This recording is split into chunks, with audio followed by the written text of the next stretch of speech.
We're combining all the best old school wisdom with all the top new school methods to bring you the optimal way to coach and play the great game of baseball. This is the 80-20 Baseball Masterclass with Coach Bo. Welcome, everybody. It's great to have you back here. Episode 38. We got two parts to this episode. Part 1 is actually part 2, stemming off of episode 37, with the topic being throwing a smaller variety of pitches and having better quality with those pitches before we fix the pitches that we have, the 3 pitches, the 2 pitches, the 1 pitch that we are working on, or our main pitches, specifically the fastball, a changeup, and a breaking ball, before we add other changeups, add other fastballs, before we add alternative breaking balls, and then from there just adding pitches. We see something that looks cool on TV, or we hear somebody else throwing this pitch, or your buddy or a friend is throwing this pitch, or we see this great pitch on Twitter, and then we want to go add it to the repertoire of our pitcher. Or if you're a pitcher listening to this, you want to add it to your repertoire. And I'm telling you, we do not want to default to adding more pitches, but we want to get really good with a fewer amount of pitches before we move on and try to add. Optimization before addition. Optimization before addition. Now, if you have 1 pitch, a fastball, you're a youth pitcher, a younger pitcher, you've been throwing a fastball for a while, you're starting to locate it inside, outside, glove side, arm side, and you're being able to elevate it from time to time with some control, so you've been able to locate your fastball, then yeah, you need to add a pitch. I firmly believe that once you get to 3 pitches, you have enough. The only caveat would be the professional pitchers who are winning Cy Young awards and have hours and hours every day to work on it, to improve, to spend and focus that time on that extra 1%. Outside of that, across the board, in all my years of watching, playing, and coaching baseball and being immersed in the game of baseball, I have seen so many, it's almost unanimous how often a pitcher struggles when they add extra pitches and the quality of their pitches deteriorates because now they have more than they can perfect, more than they can execute with quality repetition and quality repeatability. I highly recommend all pitchers perfect throwing a fastball to both sides of the plate. Effectively, use that occasional elevated fastball. Use a changeup down the middle at the bottom of the strike zone with less than 2 strikes, just below the knees with 2 strikes, and you can throw 1 quality breaking ball. Not super crazy, amazing breaking ball, but one with some decent depth and some decent spin, and you can throw that for a strike consistently, you're going to be really, really, really, really, really good at whatever level you're pitching at. Let's look at some, I think this is fun to do, to highlight and look at and illustrate the point here. I think it's important to also look at some things outside of baseball to give us an idea how this works. In other words, less is more. Less is more. Fewer pitches is better. Ask Mo Rivera, ask all the greats. Get really, really, really, really good at 2 or 3 pitches, and success will be there for you. Guaranteed. Guaranteed. Now, let's look at some non-baseball examples. All right. The most profitable non-bank business in the world is Apple. And a major reason they have become the most profitable non-bank business, because the banks are the big profit companies if you look at around the world. But the major reason Apple has become the company they have become, the major reason, not the only reason, of course, there are many reasons, but the major reason is because they've tripled down, they've quadrupled down on a small group of products and made them elite and have made them first class. Now, does that mean they're the best in the world?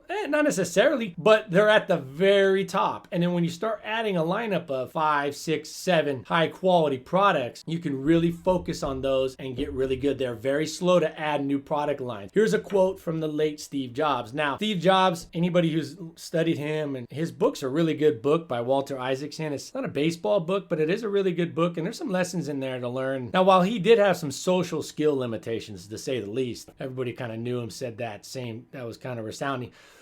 He was a genius when it came to knowing what would move the needle and what wouldn't, and how much a decision or a choice or a tactic or a strategy would move the needle. And here's a quote, he goes from him, quote, "People think focus means saying yes to the things you've got to focus on, but that's not what it means at all. It means saying no to the 100 other good ideas that are out there. You have to pick carefully. I'm actually as proud of the things we haven't done as the the things we have done here. And he's talking about Apple. Innovation is saying no to 1,000 things, unquote. And I did pull in one other quote that kind of summarizes it all in one sentence here. And this is Steve Jobs again saying, quote, "Do not try to do everything. Do one thing well."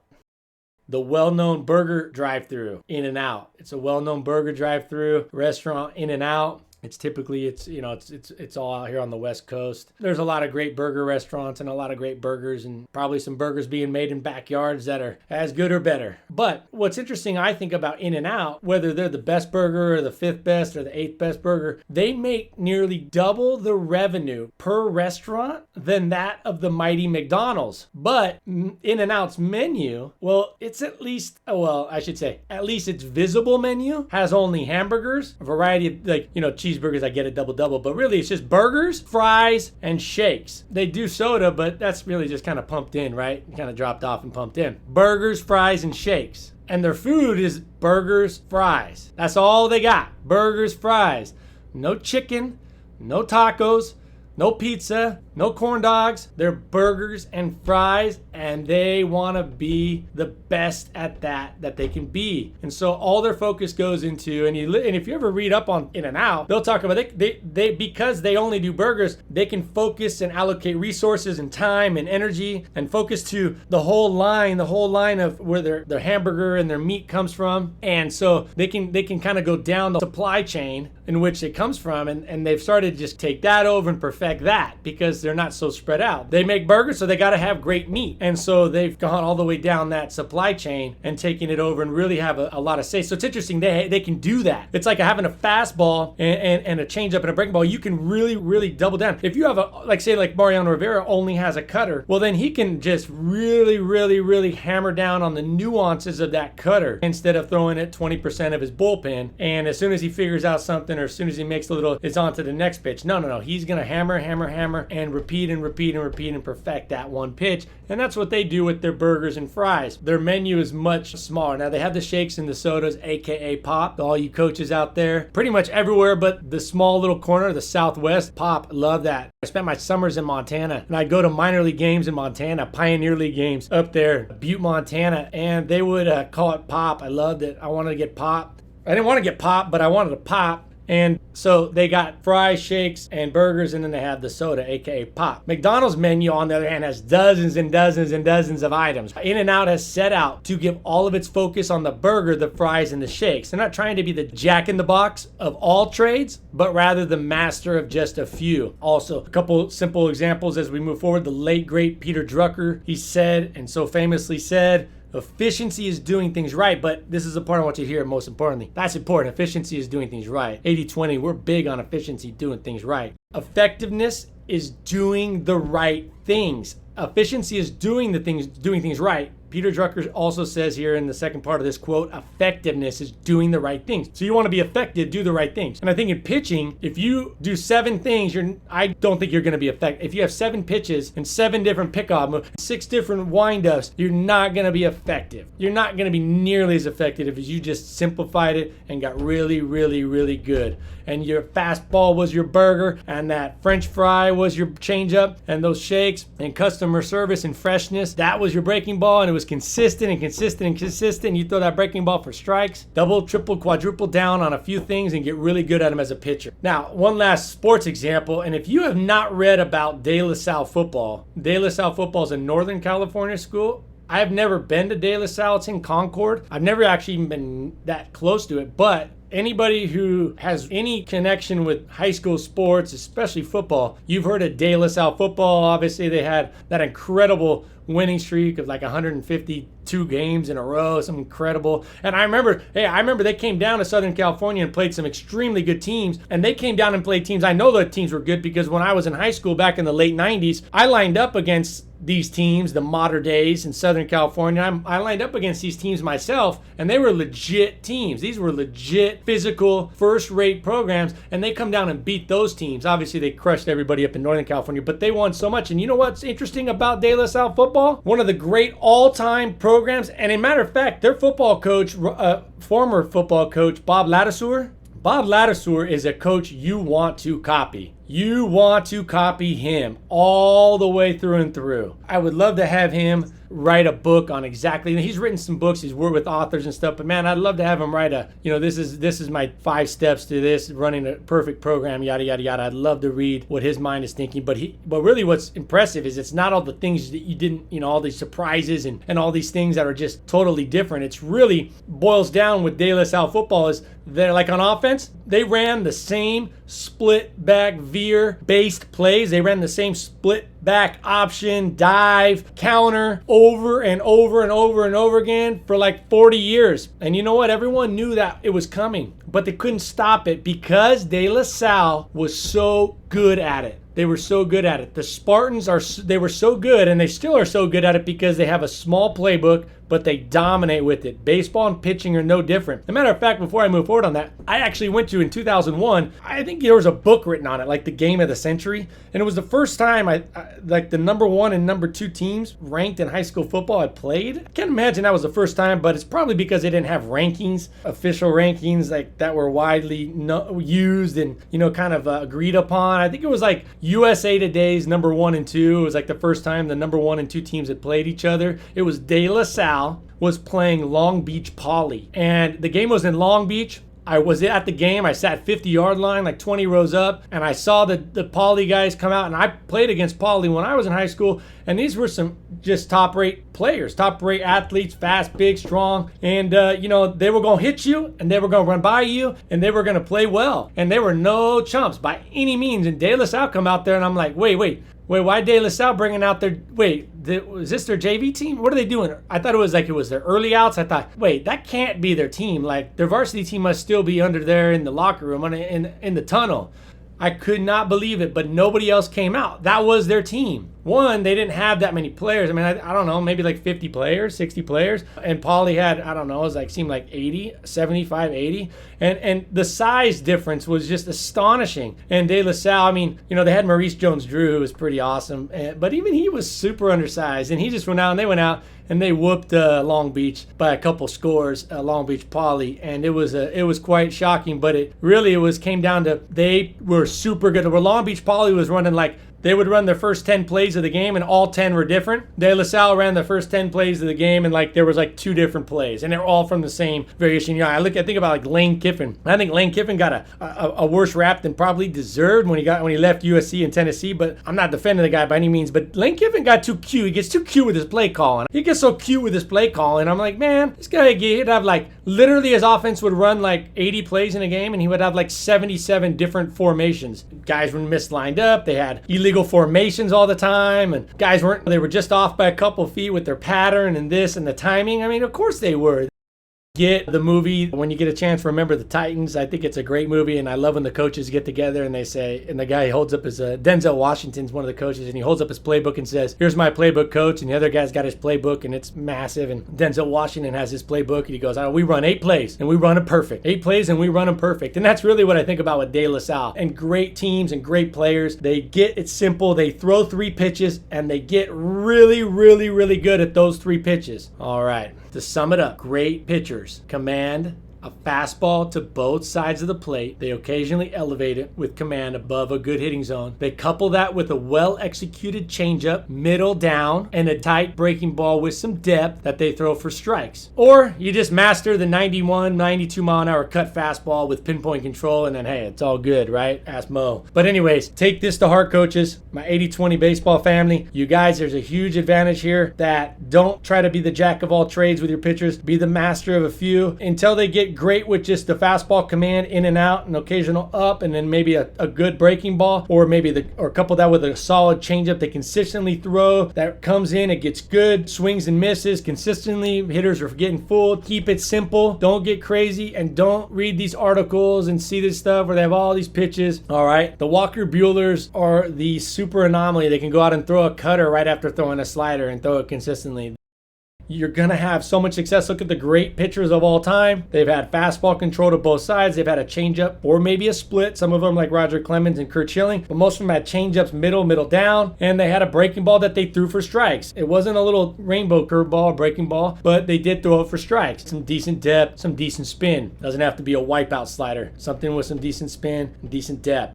Those 3 things. Get back to what really makes a great pitcher. Competitive. They got to compete each pitch. They got to repeat their mechanics. And that kind of leaves me, my last thing, I think this is an additional bonus. So many times I coached pitchers over the years and they would be like, hey, show me a good grip for this and show me a good grip for that. And I'm like, I just saw you throw 10 pitches and your mechanics are so far from being good, so far from being repeatable. The last thing you should be talking about is the grip. Now, I'll show you a grip, but that's it. That's the end of that. I'll show you a grip here. I'll show you the 4-seam grip that I think probably will work best for you. And then boom, let's get back to what really, really gets the results. And that is competing, and that is having efficient, repeatable, rhythmic, that kinetic timing and everything's nice and it's repeatable and it sequences over and over consistently. So you have nice, repeatable mechanics, and a little genetic help doesn't hurt at all, right? So to sum it up, look to add to the quality before you look to add to the quantity when it comes to the amount of pitches, the variety of pitches one throws. Now for part 2 of episode 38, we're going to talk about how coaches should teach players to handle failure and how to use the environment to make failure not such a massively big deal. We want to create an environment that works and builds the thought of failure, and an environment that looks at failure or treats failure in a way that's not such a massively big deal. It's not such a big thing. In fact, I've discussed in other episodes, when a player makes an error in practice, especially a physical error, when it's a hustle error, you address it every single time. When it's a physical error, do not feel the need to overcoach. Players don't need to be reminded. They don't need to be constructively criticized. They don't even need to like, hey, it's okay, you'll get them next time. Let players fail without even responding. Keep a poker face. This is something that sets the environment. It creates the environment where failure is not such a big deal. Lack of hustle, that's a big deal. Bad attitude, disrespecting a teammate, those things are a big deal. But when it comes to creating an environment where failure should be perceived as not such a big deal, failure in terms of a physical mistake especially, and even a mental mistake sometimes, these should not be treated as such a big deal. Take a deep breath, coaches. Relax. It's just a game that you're trying to use to get these players more prepared for life while also teaching them how to compete and be better versions of themselves. Ideally, win some more games than you lose. Ideally speaking, you want to set the tone, the environment up where failure is not the end of the world. They're not looking over their shoulder at you or the coaches, the other coaches, every time they make a mistake. You want them to make a mistake. Trust me, kids are not into failing. They don't want to fail. They don't like to fail.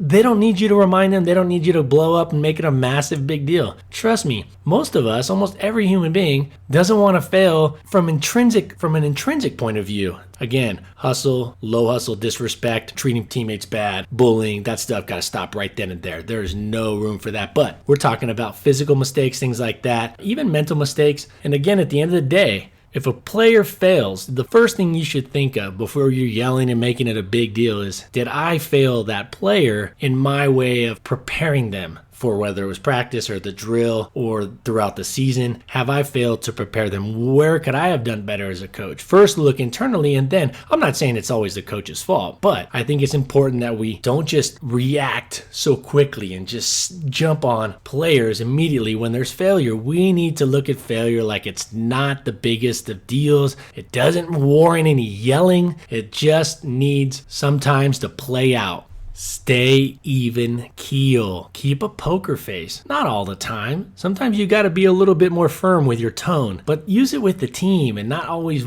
and definitely use it when it's a safety issue or use it when there's a low hustle situation, but stay even keel when your players make a physical mistake and even a mental mistake from time to time. Stay even keel. Stay focused on the growth rather than getting caught up in the failure. Players are going to learn to see that if they're going to get better and the coach is going to support them, they're going to see that the coach is supporting them from a growth standpoint rather than almost like looking forward. Okay, you made it, next time, do this, instead of, you can't do that, hey, you can't. Rather than addressing something that's done, harping on the past only Sure, you want to address it if you want to correct something, but then you want to use it as a springboard moving forward, living life through the windshield, not necessarily through the rearview mirror. At least 90% of your life should be, 90% of your coaching should be how they can move forward with this correction or this constructive critique and these suggestions, these strategies, these methods that they can get better at moving forward. So it's very important to stay even keel. Don't make such a massive big deal out of it. Coaches, you look like idiots out there when you do that. You really do. And you don't think you do because you get that tunnel vision. You get so heated that you kind of get blind to everything. But man, you look terrible when you're doing that. You're embarrassing yourself. You're embarrassing the players. And it's just, at the end of the day, it's just a bad environment. It's terrible, and it's not necessarily, and it doesn't lead to any more winning. I guarantee it doesn't lead to any more winning. And if you disagree with me, email me, Coach Bo at 8020baseball.com. We can discuss this. Being a jerk, yelling, screaming, making mistakes into massively big deals, making players feel like they got to look over their shoulder every time they make a mistake, thinking that they might be pulled out of the game because they walk a batter or whatever it is, or a ball goes between their legs, or they strike out. They're all worried about coming back to the dugout because they think you're going to say something. That's not good. I'm not saying you shouldn't address things and you shouldn't coach. What I'm saying is be a little more intermittent with it. Don't be so patternistic, change it up. And at the end of the day, if in doubt, don't say anything when they make a physical mistake or whatnot, but just don't feel the need to overcorrect. Failure is something that we need to cultivate as a kind of a team culture thing. So with that said, the last thing I want to touch on here, I think the best way to prepare kids and players specifically to deal with failure in a productive way is to build up their confidence on the front end rather than trying to address and bandage up the failure on the back end. I think it's very important that we boost confidence. None of this extra coddling. I'm not into that coddling stuff. All right, confidence.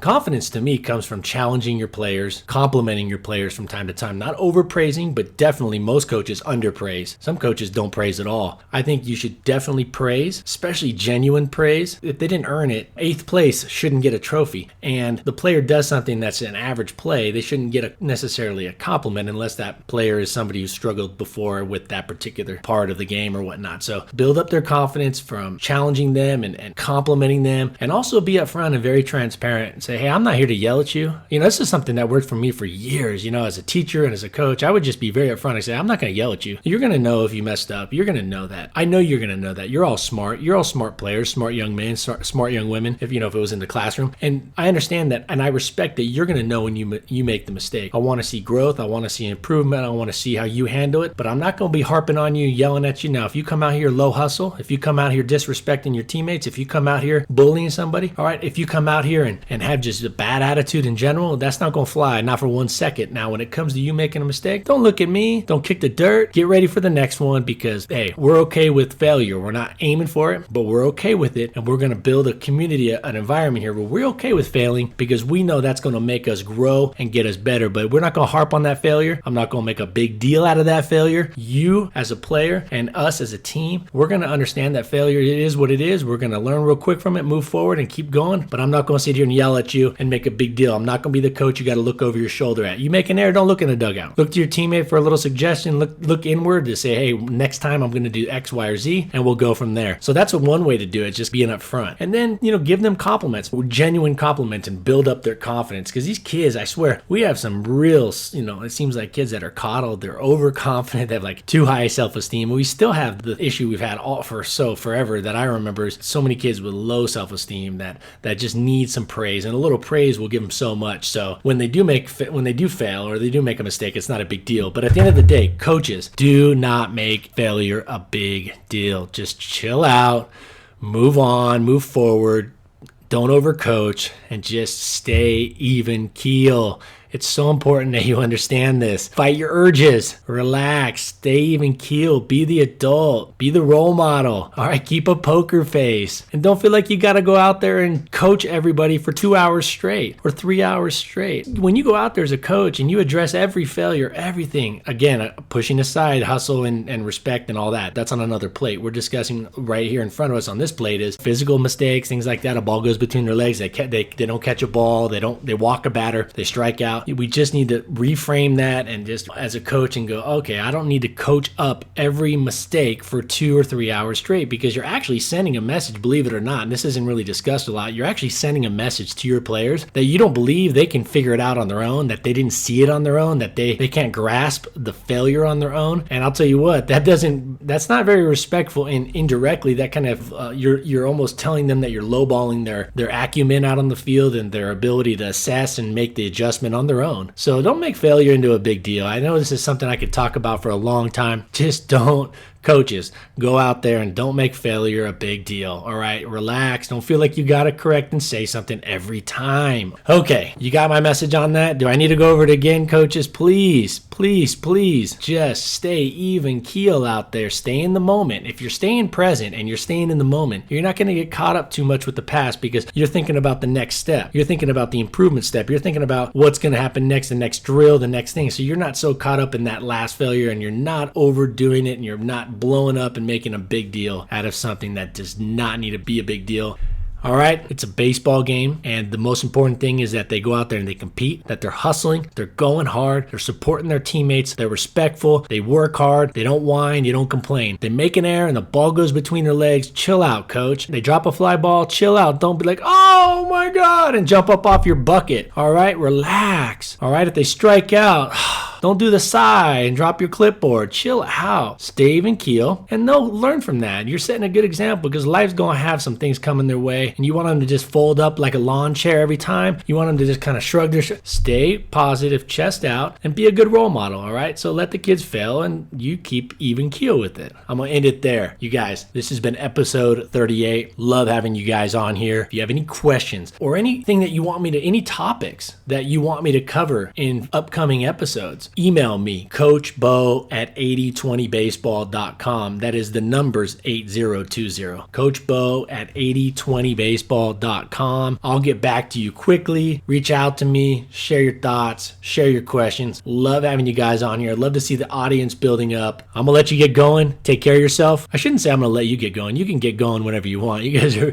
you're big boys and big girls. You can go on with what you're doing, but I'm gonna end it here. Take care of yourself. Take care of your families. And go make the baseball community better. This has been the 80/20 Baseball Podcast. Take it to the field.